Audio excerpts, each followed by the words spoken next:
Hey, Pastor Jason here, just waking up Wednesday morning, getting the kids up, getting ready to do their online schooling, their first day doing this. It's everything's new, everything's different. I heard a pastor this morning, a friend of mine in Lancaster area, use the word God is recalibrating the world, our schedule, the world's schedule. And isn't that so true? He's recalibrating how we see things, how we do things, and I think we can look at this as not being something as bad.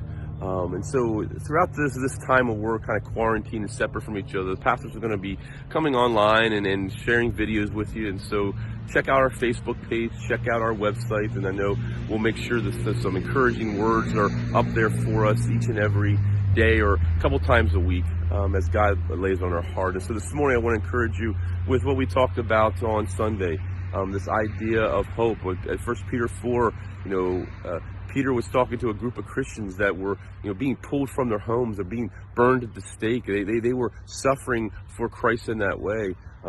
Even this coronavirus doesn't even hold a glass of water to what the early church was going through.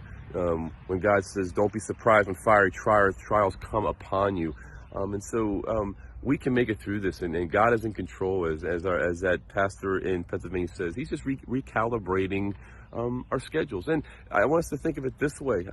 Paul says in Philippians 4, "Do not be anxious about anything." And many of us, the world is anxious about this, and we that know Christ know that God is in control. He is sovereign. And just a couple points here as we think about our day. Think about our family. We're stuck in the home with our family, and moms and dads might go crazy. But use the time to have family time. I mean, for Judy and I, having 5 kids in the home at one time, and running here and going to basketball and baseball and soccer and the choir at school and going to church, life becomes crazy, doesn't it? Life becomes just nuts. You're running around, and maybe this is God just putting a pause in our life to make us think about what is important in life, in our family. So spend time with your family. We have time. Go out on a hike with them.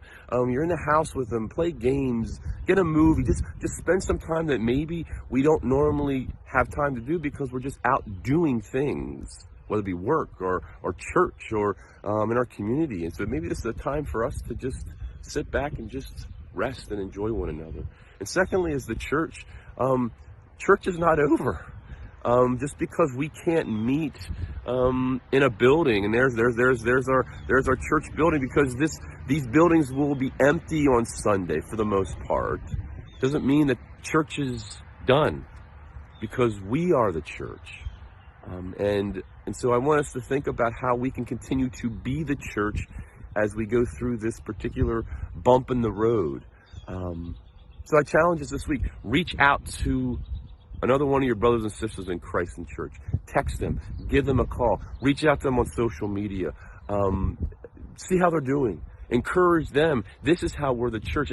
And lastly, for us to be a light in the community, maybe in your neighborhoods where you're out in the porch and you're out in your communities getting a breath of fresh air, and you have opportunities possibly with that 6-foot distance in the distancing.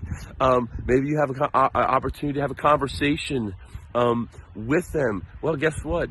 We can continue to display hope in this situation, and what opportunities we might have to be able to share Jesus, and why we're not worried about this. We know that God is in control. And so just some things to think about, some food for thought as we're going through maybe middle of this week where things have just been brought upon us and our lives have changed. And so we're going to get through this. This will come to an end.